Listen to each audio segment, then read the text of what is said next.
Republicans up in the Senate. This time a spot a minute. He screwed Malcolm Smith and the public took a pounding too. Coup. Coup. What can we do? I'm David Lombardo, and this is the Capitol Confidential's Tales from the Coup podcast series. The chaos that occurred on June 8, 2009, when Senate Republicans, along with two wayward Democrats, attempted to take control of the chamber, was just an appetizer for what would come the following month. Because the power grab had been contested, with Senate Democrats taking their ball and going home mid-coup, control of the chamber was kind of still up for grabs, and this got only more complicated when one defector returned home. This episode explores a summer of special sessions, the ouster of a Senate leader, and repeated failures to cobble together a Senate majority. We went through this ridiculous plan where we had to secure the rostrum, so we would take turns going in there, starting at 6 in the morning and not leaving until 5 o'clock. And they made it clear that they would only come back if Malcolm was not the leader. And that's how we developed this whole strategy of creating the new position as the conference leader. So John Sampson was a African-American senator who didn't want the job and was liked by his colleagues. And they'd gavel in, and we had repetitive prayers, we had repetitive pledges of allegiance. It was literally a rhetorical free-for-all on the floor. The coalition, which consists of 30 Republicans and 1 Democrat, are more concerned about politics, power, leadership, and not about people. In the immediate aftermath of the coup, and for the rest of the summer, Senate Democrats refused to acknowledge what happened on the floor of the chamber after their members made for the exits on June 8th. Austin Shafran, then the Senate Democratic spokesman, made the case on the radio the next morning. We have one duly elected temporary president, majority leader, and that's Malcolm Smith, not Pedro Espada. Resolutions under the Senate rules have to be submitted in advance. They have to be referred to a committee or done with the consent of the majority leader. This was not done. It was ruled out of order. They never voted on the resolution. They adjourned, they gavelled out, and that completely nullifies anything. The circus that you saw yesterday was disgusting. It was the hijacking of government. That wasn't reform. That was disgusting. In that interview, Shafran also took aim at Senator Pedro Espada, starting a PR attack from the Senate Democrats that would continue for a month. The other villain who emerged in the immediate aftermath was Rochester billionaire Tom Golisano, the former patron of the Senate Democrats who helped facilitate the coup. As liberal protesters descended on the Capitol, one of them turned their ire on Golisano as he tried to do an interview in the hallway with New York Now's Susan Arbetter. The only thing that they are interested in getting... You bought our democracy. You bought our democracy. How dare you do that? How dare you do that? Go back to Florida. Go back to Florida and screw up their state instead of ours. Ma'am, I think you're being a little rude. You bought the Senate. Ma'am, hang on. Disgusting. You're a disgusting human being. Really? Yes, really. Okay. Despite the criticism, the issue was framed very differently by the Senate GOP, who crafted brief video messages explaining their rationale, like this one from former Senator William Larkin, an Orange County Republican. Yesterday afternoon, I was a part of a coalition in the New York State Senate. In this legislative body, we came together, people of different political persuasions, but people who felt that we were in the wrong direction.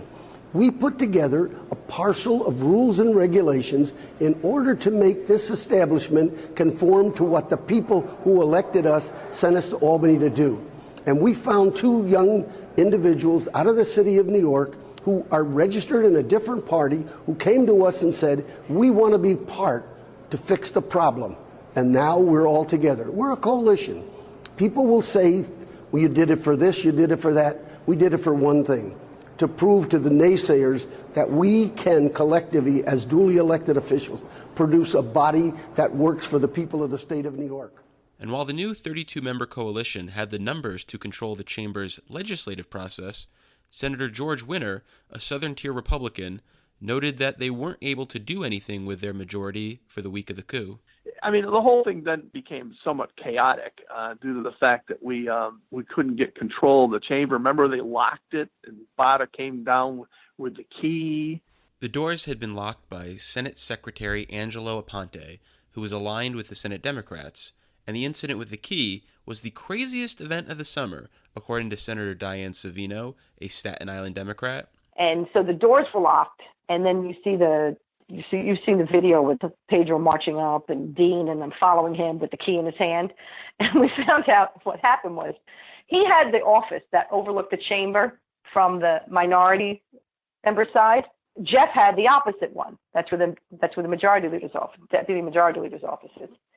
And Jeff had a key that opened the door into the chamber from the gallery, and so did Pedro. It turns out all the doors in the Senate are keyed to the same lock. So this way you don't have to carry around a whole bunch of keys. They all open with the same key. So he knew that. So he figured he could just open the door. None of the rest of us knew that. They're the crazy things you find out in the middle of insanity. Leading up to this moment, NY1 reporter Aaron Billups said there was a lot of sitting and waiting around the Capitol. First time the new coalition sort of GOP / Democratic conference opened the Senate chamber, they opened it from the center doors, which they never usually do. And before that, Espada had come out with a key and was like, "We finally have the key." And we, as the press, couldn't even see into the chamber because there were, at this point, a bunch of protesters who had made it into the Capitol who were upset that these two Democrats had helped sort of undo what the voters decided. And so I remember I was trying to shoot them finally opening the doors after a day or two. The time kind of like melds together, but of not being able to have session, and they finally opened the doors for session. And I mean, these protesters were hitting my camera, trying to push me out of the way physically, which I was not used to happening. So I had to physically push protesters out of the way in order to get the shot of them opening up the chamber for the first time after the coup. It was just very chaotic, a lot of protesters. I remember I would just get word from this person or that there might be a secret meeting happening at this person's office. So me and whoever else got wind of it would like run over to that office, sit outside, wait till a door opened and try and get any little sliver of information about what was happening and who would, whether Democrats would get control back and what that would mean. And while there was chaos in the halls of the Capitol, nothing was actually happening in the Senate for the week after the coup, even when the GOP-led coalition found access to the chamber. This was because Senator Hiram Montserrat, the other Democratic defector, was getting cold feet and forced the new majority coalition to abandon its plans to convene in the days after the coup.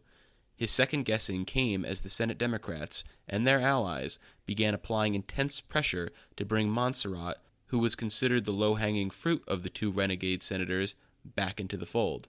Michael Nieves, a political operative with ties to Montserrat and Espada, who had been brought in by the Senate Democrats to foster reconciliation, said they tried to appeal to Montserrat's self-interest. After looking at the district demographics, his numbers, his fight with the county organizations, when you put all those things together, we convinced him that it would be better for him. The likelihood of success moving forward would be better for him to come back into the fold. The governor did get involved. We brokered a meeting between the governor and Hiram in Queens at the Georgian Diner on Queens Boulevard, and I think it's 52nd Avenue. And we met there in the back, and the governor, told him why he needed the coup to be ended, because it was just making government stall, and he couldn't get his agenda items and bills passed, and he's bringing people back and forth, and he said just the crisis was just getting out of control. Craig Johnson, then a Democratic senator from Long Island, said there was an expectation within the conference that Montserrat would return. And I didn't learn till later, but obviously there was a very significant effort on the part of labor to put a lot of pressure on Montserrat to come back. I basically had no knowledge about that, but I think there were some indications that either Malcolm or somebody was telling us that, yeah, don't worry about Montserrat, we're working on that. This effort was very reminiscent of 2008, when Montserrat initially balked at supporting Malcolm Smith for majority leader, recalls Senator Diane Savino, a Staten Island Democrat. Yeah, it was the same circle of people that got him the first time. The Working Families Party and Bob Master and, Bill Lipton. And before officially rejoining the Democrats, Savino said she had to atone for a perceived slight she had committed on the day of the coup while walking out of the chamber. As all the Republicans are standing and Espada and Hiram was standing, and Ken Lovett was standing behind them, I tapped Hiram on the shoulder. I tapped him on the shoulder. And he turned around and I said, let me just say something to you, pal. Life is circular. And I kept walking. After a meeting of Senate Democrats, Senator John Sampson, a Bronx Democrat, conveyed Montserrat's feelings about the incident. John and Eric Schneiderman pulled me aside, and they tell me, John used to call me Diesel. He'd go, Diesel, man, I need you to do me a favor. I said, what do you want, John? He says, you got to apologize to Hiram. I said, apologize? For what? He says, you hit him. I said, I hit him? What are you talking about? He says, you hit him, man. You really hurt him on the way out the door. I said, I did not hit him. I tapped him on the shoulder. He's really upset. He says, you hit him. And I was like, this is bullshit. So I said, I'm not. And Eric Schneider was like, Diane, it's really important. We really need to put this past us. This is one of the conditions that you have to at least apologize. I said, are you serious? So I had to go into this room. And I told him, I said, I'm sorry if you feel I hit you. Like, this is unbelievable. This is the insanity of this moment, David. No idea. They were all out of their minds. But the big obstacle to getting Montserrat back on board was Malcolm Smith, which Savino learned about during a meeting convened by Susie Oppenheimer, a Westchester County Democratic senator at the time. By now, we also had this meeting, all the women. Susie Oppenheimer called this meeting of all the women members because, it was clear that in order for Hiram to come back, Malcolm had to go. Malcolm couldn't be the leader anymore. I said, well, why? Who the fuck is he? Because he won't come back, and we have to have another leader, and it has to be another leader of color. She comes up with the idea of John Sampson. It's like, really? John Sampson? I mean, I liked John personally, but just couldn't understand how he decided John Sampson had to be the leader, but it had to be John Sampson. Senator Liz Krueger, a Manhattan Democrat, said that John Sampson fit the bill at the time. 1, he didn't want it, which made him attractive. 2, he was well liked by members of the conference. 3, many of my colleagues of color thought it was very important to have a leader of color. That had been an issue shifting from post-David Patterson to somewhere else, and I think did help Malcolm. And then it was a continuing issue shifting post-Malcolm. New York Times reporter Nick Confessore stressed that Sampson was well liked in the conference. What I recall most about it is that he was the consensus pick, that they were running out of people to do this job that everyone in the conference kind of trusted. And he had enough of a relationship with the coup plotters and enough of a relationship with the rest of the conference that I think they saw him as a guy who could kind of bring it together and slap some paint on the whole thing and make it work. And of course, Sampson has also since gone to jail. So it's really hard to wave a stick through this narrative and not find people who went to jail or were investigated for bribery or embezzlement or other kinds of corruption.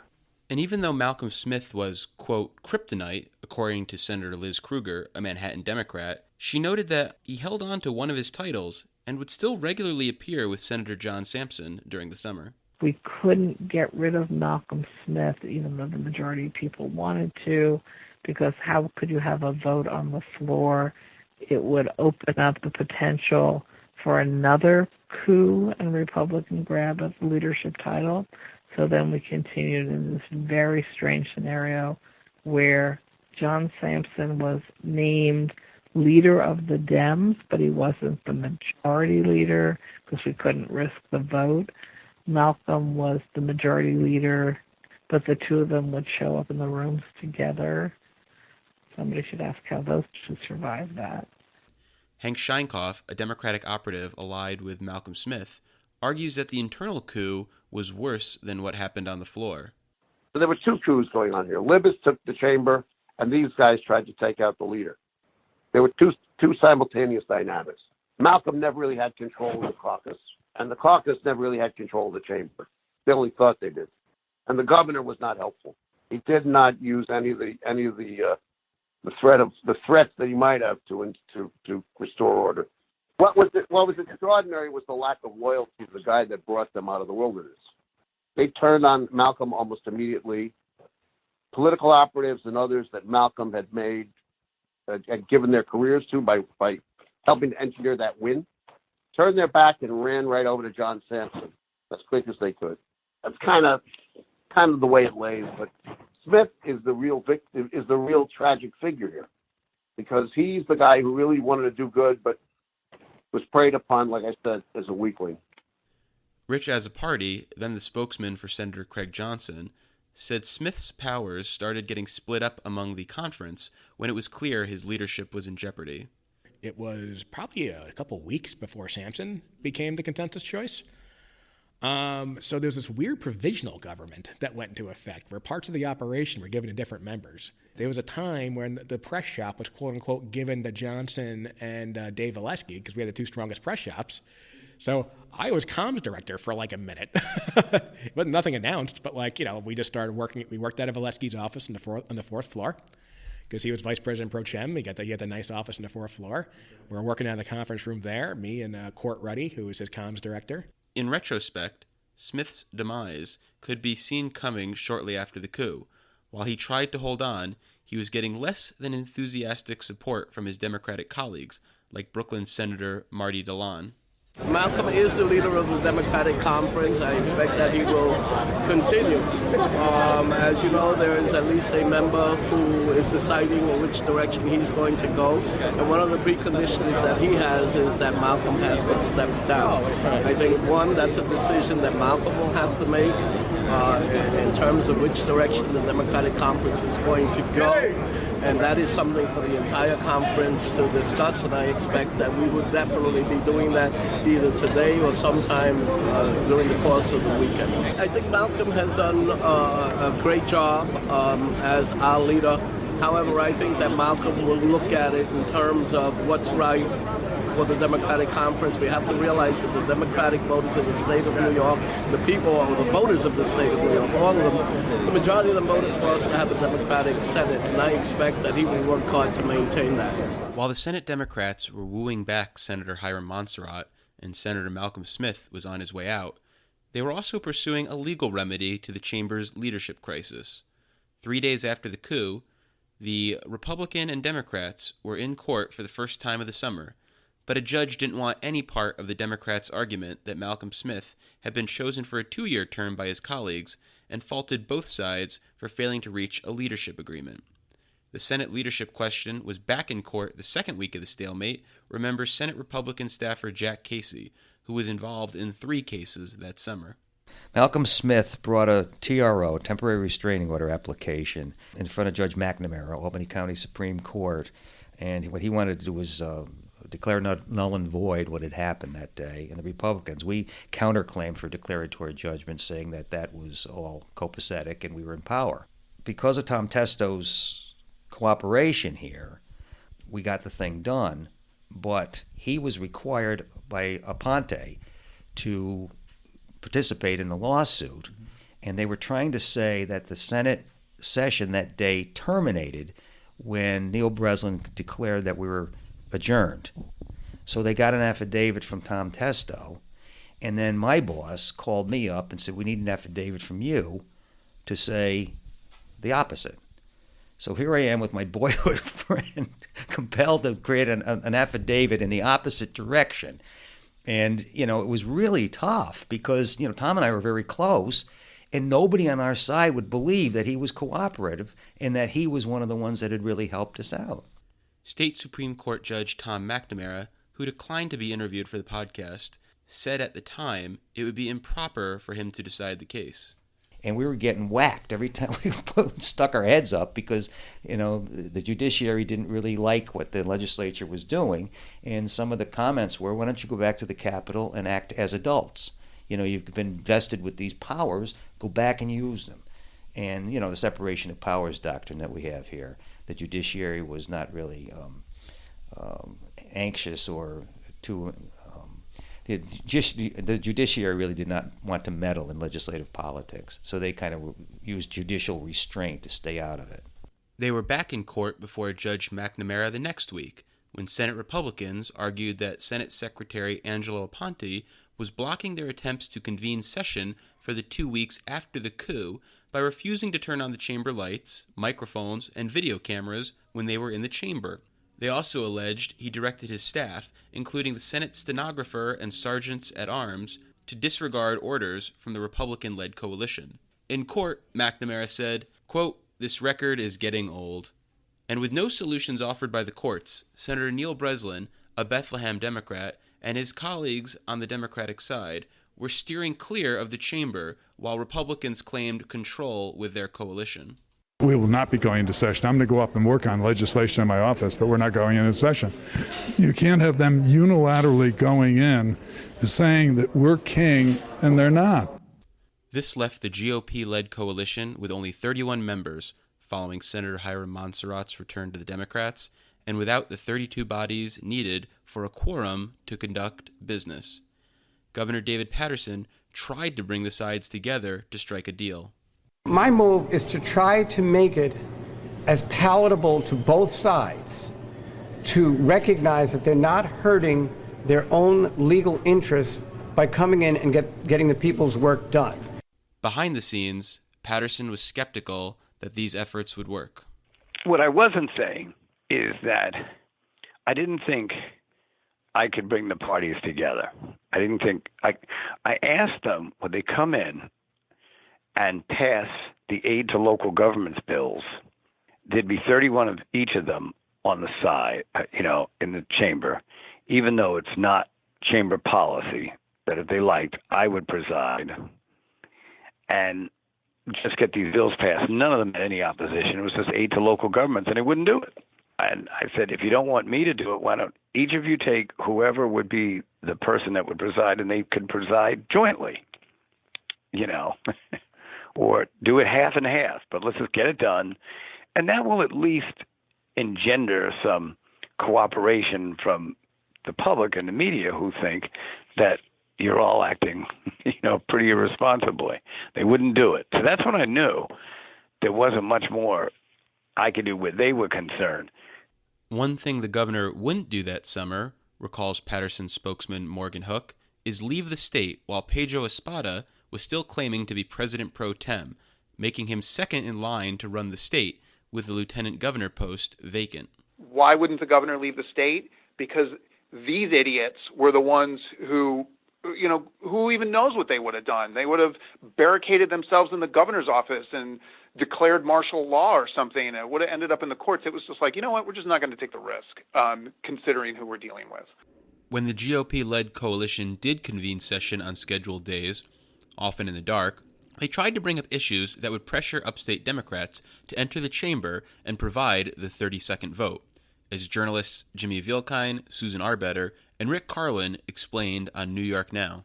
The Republicans have held daily sessions, you could call them, on the floor of the state Senate, and particularly on Thursday, they were calling out some of the more marginal members of the Democratic Conference, Bill Stokowski from Buffalo, David Valesky from Syracuse, and Darrell Albertine from the North Country, saying, where are these members? We're doing their bills that they have introduced, bills that they are working on, that they wanted to see action on, but we can't work on them because they're not here. And Albertine almost left.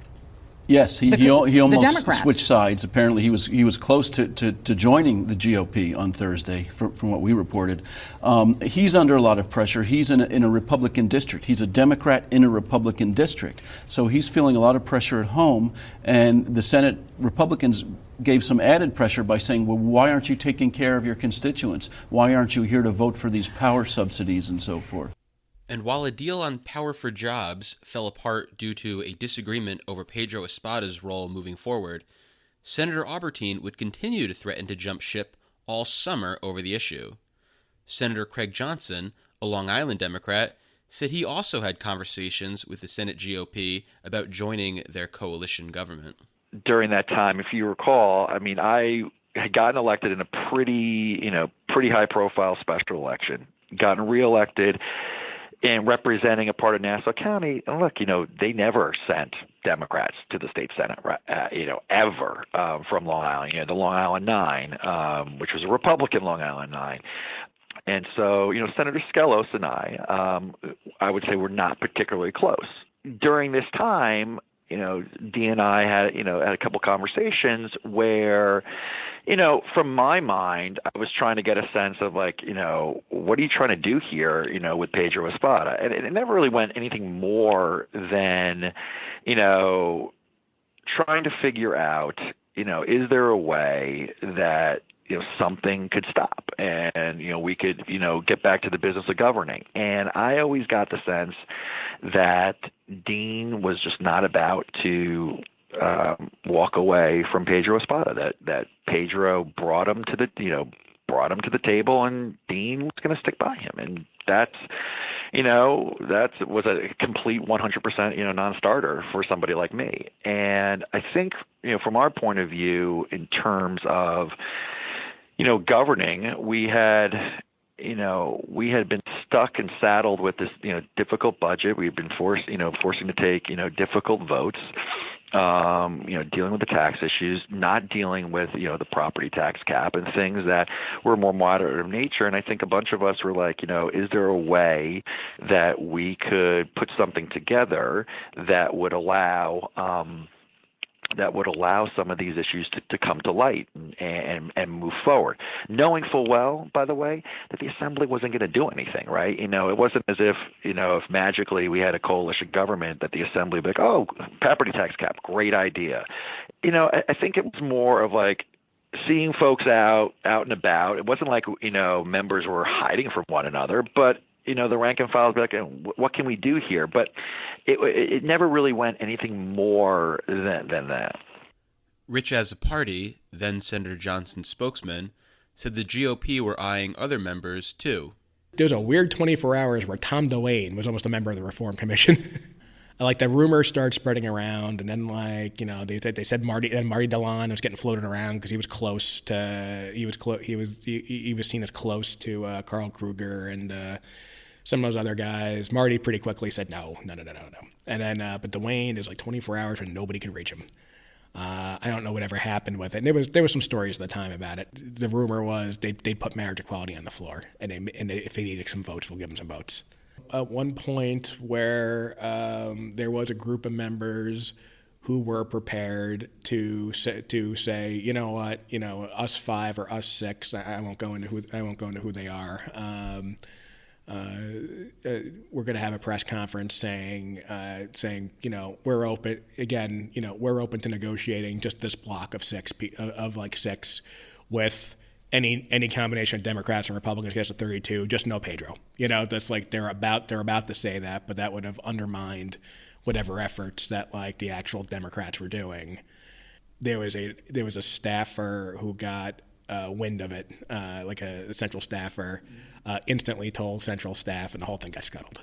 As these back-channel gestures were being made, Senator Pedro Espada would routinely claim a handful of Democrats were about to publicly declare their allegiance to the new Reform Coalition. But this never happened. Espada also began shopping a theory that he, as President pro tem of the Senate, had 2 votes in the chamber because of his leadership position, and that would give the coalition 32 votes. Quote, I didn't invent that, he said. It's in the Constitution. Robert Ward, then of the Rockefeller Institute of Governor, provided some analysis of this claim on New York Now. Well, the Constitution says that the acting lieutenant governor, president pro tem of the Senate, will fulfill all of the duties of the lieutenant governor. If Senator Espada is the president pro tem of the Senate, which of course is in dispute, then he in fact does have the right to cast the tie-breaking vote that the lieutenant governor is given under the Constitution. Most scholars interpret the Constitution to mean that that vote is only to be used on procedural matters, but it is there. Meanwhile, of course, every senator gets a vote on the floor of the Senate. This is an argument that first arose last year when Senator Bruno was still the majority leader. And when David Patterson left the lieutenant governor's office to become governor, the lieutenant governor's office then becoming vacant, Senator Bruno became the acting lieutenant governor. And he said, you know what, it looks like under the Constitution I get 2 votes. So that's where we are today. But Espada never attempted to use this power, saying he didn't want it to be challenged in court. And Senate Republican attorneys would eventually concede that he didn't have 2 votes. So the session marched toward its scheduled end on June 20th, with no progress on major issues that had been left for the end of the year, including the extension of mayoral control of New York City schools, which would run out on June 30th, sales tax rates for 36 counties, hotel taxes for 9 counties, and new tobacco taxes on Long Island. But Governor David Patterson wouldn't simply let the clock run out, recalls his former spokesman, Morgan Hook. I remember one of the big things we called special session after special session, which they are required by a state constitution. If the governor calls a special session, the Senate doesn't have to do anything, but they got to come to Albany and they got to gavel in. And he called a special session on the 4th of July, and they were, like people yelling in the halls, like angry, so angry. On New York Now, journalist Jimmy Vielkine noted how the governor's unique powers in a special session could have helped lead the Senate out of the wilderness. The governor sets the active list, the bills that can be debated and voted upon during the special session. And so in doing that, he removes one of the principal objections of both sides, which is who's determining what legislation is being considered. State Senator Eric Schneiderman, a Manhattan Democrat who's been sort of their point legal geek to the public, said that it's really about the active list, that if either side acknowledges an active list put forward by the other side, they have implicitly acknowledged that side's leadership over the chamber. So if the governor were to set that active list, that takes that out of the fold. It takes that out of the fold, and there's a possibility that if an agreement could be reached that, look, we'll have Guy X over the chamber, but will be academic. He'll just sit and preside. But senators didn't follow Governor Patterson's leadership, and instead turned on him pretty harshly. Here's former Senator Carl Kruger, a Brooklyn Democrat, venting in late June. He's attempting to insert himself in a process where he is not recognizing the separation of powers. The executive cannot become the 4th branch of government. There is specific requirements to call an extraordinary session.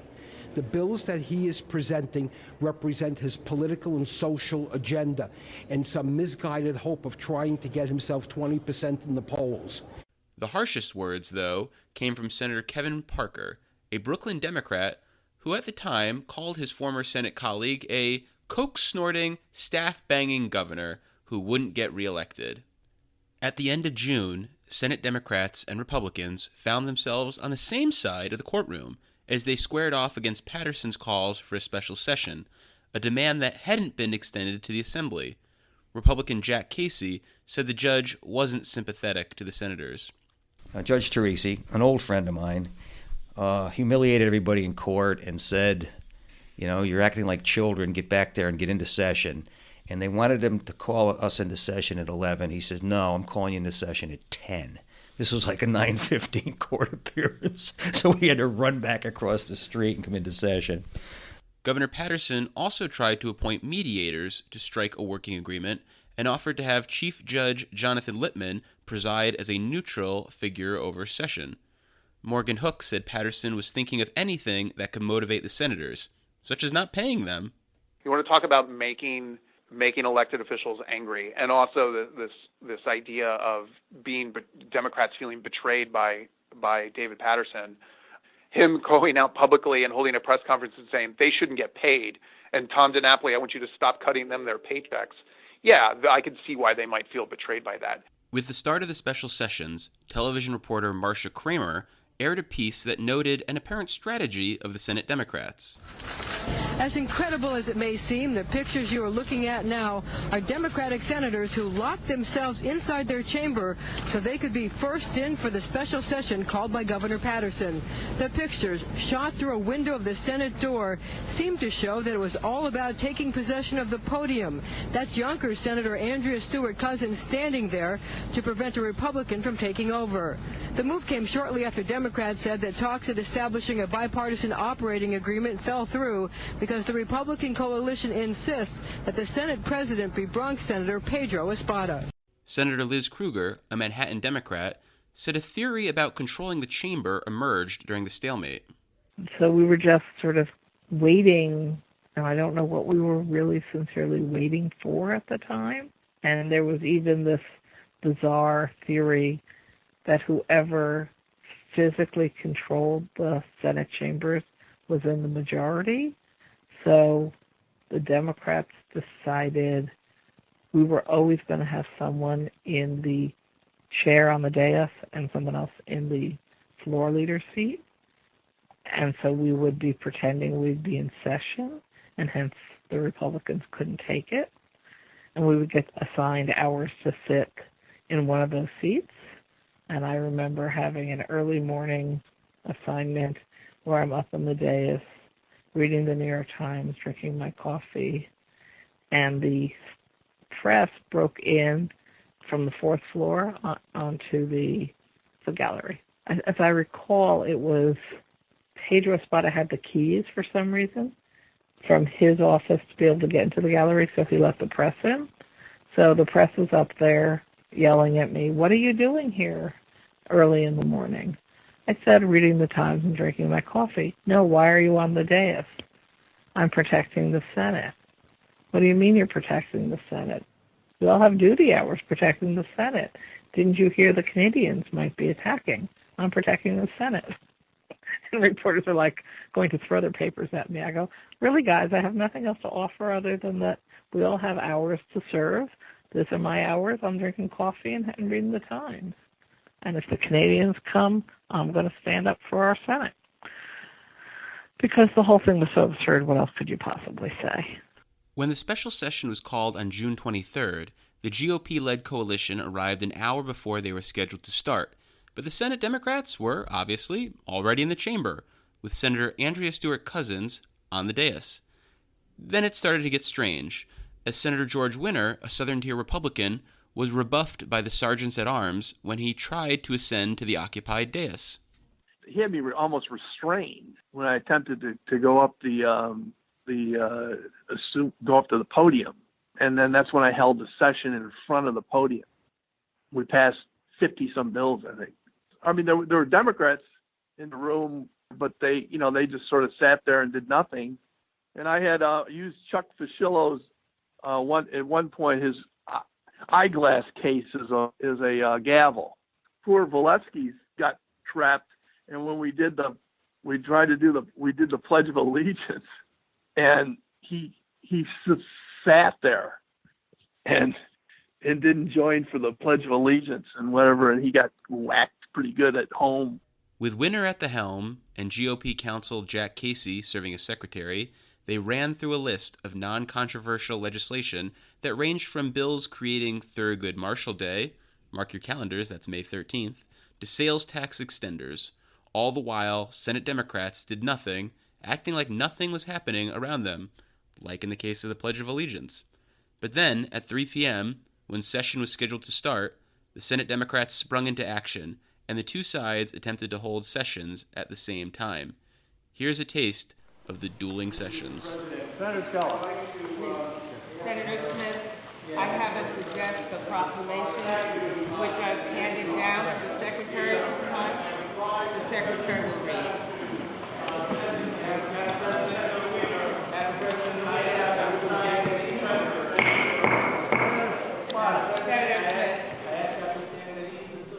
Sounds productive, right? They wouldn't repeat this scenario for the rest of the special sessions in the summer. Instead, they each took turns gaveling in and out separately. One of the few agreements over the summer, aside from when they sang Happy Birthday to Senator Owen Johnson in the chamber. The never-ending cycle of special sessions wreaked havoc on the lives of the state senators, including Manhattan Democrat Liz Krueger. Yeah, but nobody could leave because nobody knew what was possibly going to happen next. So there was like 5 weeks straight, like I was in Albany. My husband came up for a couple of days to see me. Then a couple of weeks later, I still wasn't coming home, I think. And then on the weekend, I rented a hotel room in Mohawk Mountain. You know where that is? It's that sort of halfway between Albany and New York City, Mohawk Mountain House. And we joked that it was like when you get like one of those weekend passes for prison, but you can't go more than 10 feet away. So we were having, we had our right to marital privacy in a hotel room for 2 days. It was pretty pathetic. Although Mohawk is a very nice place, by the way. Senator Craig Johnson, a Long Island Democrat, had 2 young kids, and his wife was pregnant with their 3rd child at the time. I had my family actually come up. So I remember, we would be called into session, and then I would run to see my family, and we would go to, we went down to Six Flags or Great Event, whatever the amusement park is over in Springfield. We did that one time. We went over to Saratoga. I mean, I kept them up because they had not, one of them wasn't even in school yet. The other one was young enough, so we kept them up. To combat the boredom in Albany, when his family was gone, Senator Johnson turned to the local cuisine. I'm sure you know that the old saying, freshman 15, like when you go to college and you party a lot or you drink a lot or you eat a lot, you gain weight. I must have had like the Coup 15 because I ate a lot. And maybe I'm being a stress eater or whatever it is. I think I went to Curver Cream ice cream every night, being stuck in Albany, and it was the summertime. And it was like well documented. I was a big ice cream fiend, still am. I seem to have gone to Curver every night. We'd have like the fake session, right? And then we'd leave. The Republicans would have their fake session. They would leave. Then it's like, okay, we're done for the day. But, you can't run home. It's a 3-hour drive for me. So I'd be staying up there. So we kind of like look at each other. And then by 4 o'clock, I'd be like going to Diane Savina. I'm like, okay, what are we getting for dinner tonight? I was like almost on repeat. During a brief trip home for his 20th high school reunion, Senator Johnson said the ramifications of the stalemate sank in. I had to run up to Albany, vote, do the ridiculous session and run home. And then I went over to my high school reunion. I had people from out of town, when you're catching up and you're talking about what you do, and I mentioned I was a state senator, they'd be like, what are you guys doing right now? I mean, people from out of state who are following this, didn't get it and said you guys are a bunch of clowns. I mean, that definitely struck home that this is not just some sort of inside baseball thing that the average person who barely pays attention, let's say, to politics, let alone New York politics, is paying attention to what's going on. So it became pretty clear that we had to figure out and get this thing done. After 3 weeks of the stalemate and more than a week of special sessions, there appeared to be an accidental breakthrough at the end of June. Senator Frank Padovan, a Queens Republican, cut through the back of the chamber when the 31 Democrats were convening their session, which gave them a quorum, and they started passing bills, because non-controversial bills don't require a senator to be present in order for him to be counted as a yes vote. At the time, Governor David Paterson was hosting a press conference and announced the development to the assembled crowd. He would later ask Padovan for his explanation of what had happened. But he said he was going to get coffee or something. And, at the time, I took his word for it. He came to my office and promised me he just walked through the room. But, of course, once you walk through the room, you're marked present. I felt I could have held him to that and just gone ahead and signed all the bills that they passed and that kind of thing. But I sort of decided that's not going to solve the problem because it's still 31-31. And we're still going to have, and then they're going to accuse me of being partisan and taking up for the Democrats and that kind of thing. So I have considered in the years since that they sent Padovan in there just to create more trouble. At the time, Senator Diane Savino told the Times-Union that she believed Padovan was there on purpose. Quote, Padovan had to know what he was doing, said Savino. They teach this to us on the first day. As soon as the journal clerk sees you, you are marked present. Those are rookie mistakes. John McArdle, the Senate GOP spokesman at the time, said Padovan's walk through the chamber was a big open question. Knowing Senator Padovan, who was a terrific senator, had great sense of humor, was a little mischievous. I think it was not an intentional. I think he was walking to get coffee at the time and walked through the chamber. So I think at the time, everybody was looking for any way to get an advantage or an upper hand, and I think the Democrats saw that and attempted to use the parliamentary procedures to say he was present, therefore he could be his vote would count, and therefore they attempted things. They did try and pass some bills. It was an interesting sideshow, if you will. I don't believe he did it intentionally. I think he did it to get a cup of coffee, to walk through the chamber, and whether he knew or not, we'll never know. At the time, Padovan, who had been in the chamber for 37 years, told the Times-Union it was mean-spirited chicanery by the Democrats to use his appearance to make a quorum. He claimed he was trying to get to the Senate lounge for a coffee and was cutting through the chamber to avoid protesters. As the days passed by, the standoff continued, in large part because the two sides had vastly different goals for negotiations. Republicans wanted a long-term power-sharing agreement where they would go from the minority to equal partners, and Democrats would only accept a temporary bipartisan agreement while they continued their efforts to woo Pedro Espada. Senator Dianne Savino, a Staten Island Democrat, said they recognized early on that they would need to negotiate with Espada. We have to at least try and reach out to him. So we have this conference, and this is like the first week. And they take a vote, and they elect me, Jeff, Tom Duane, and Marty DeLon, and Neil Breslin to meet him for breakfast at the diner on Washington Avenue, the one that's up by the mall, by Crossgate, to meet him for breakfast to discuss, what we're going to do. So we go to this breakfast, and you sit there and you talk to him and like, this is important, we worked so hard to put it back together, whatever your issues are. And he's completely, yeah, absolutely, yes, I'm ready to come back. Pedro was prepared to return. Pedro was prepared to work with the Senate Democrats. Pedro was prepared to come back and join the conference. Okay, where are we? We'll meet in Senator Breslin's office. We're going to follow-up meeting in Senator Breslin's office on the 5th floor in the Capitol in like an hour and a half. So we go back. We report to the conference. Pedro was prepared to return. Everybody said, yay, that's wonderful. What does he want? I don't know. We're going to sit down and negotiate, but he's coming back. We go upstairs, me and Jeff and Marty DeLon, Tom Duane, and we're in Neil Breslin's office, and we're waiting. And then I go out in the hallway, like, where is he? Now you get up on the 5th floor in the Capitol. It's like a maze. So like, where the hell is he? So all of a sudden, I see him coming. And who's with him? Dean Skelos, Tom Libis, George Maziarz, and the Albany press crew. Okay? And he's marching down the hall. Like, this fucking guy is nuts. So in the meantime, he changes his mind. No, now he's going to go because he wants to be the majority leader now. He's going to take over the Senate.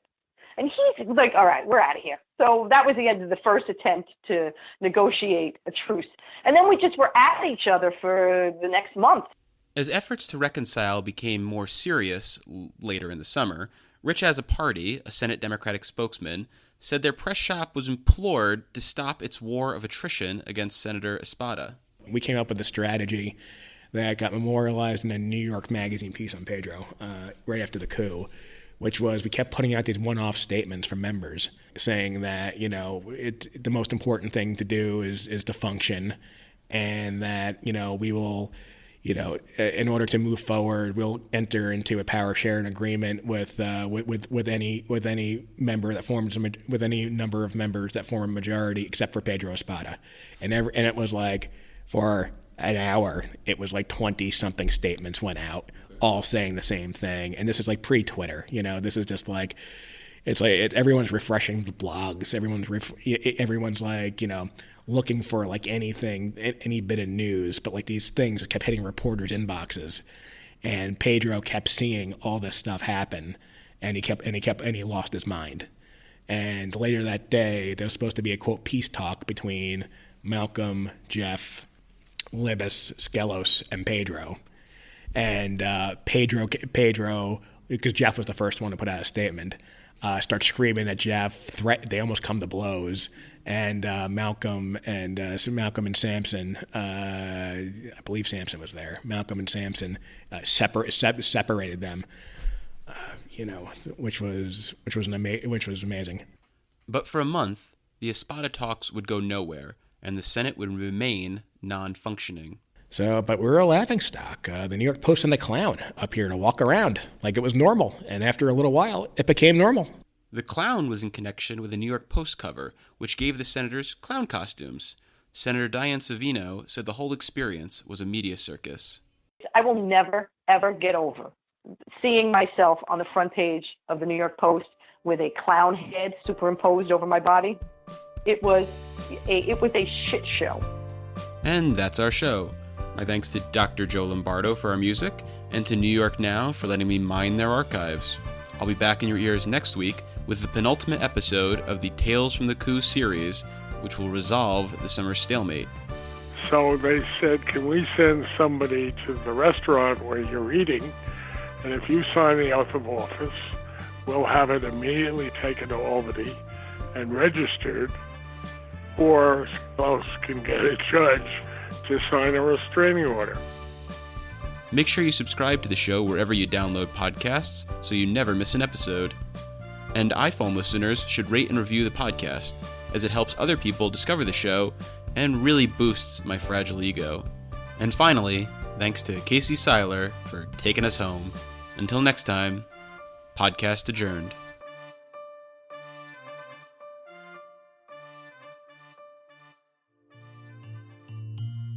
Coup. What can we do? That judge said, hey, no way, I'm getting into this fray. I'll introduce your butts to my sensible judicial shoe. Coup. Coup. Dean's in it too.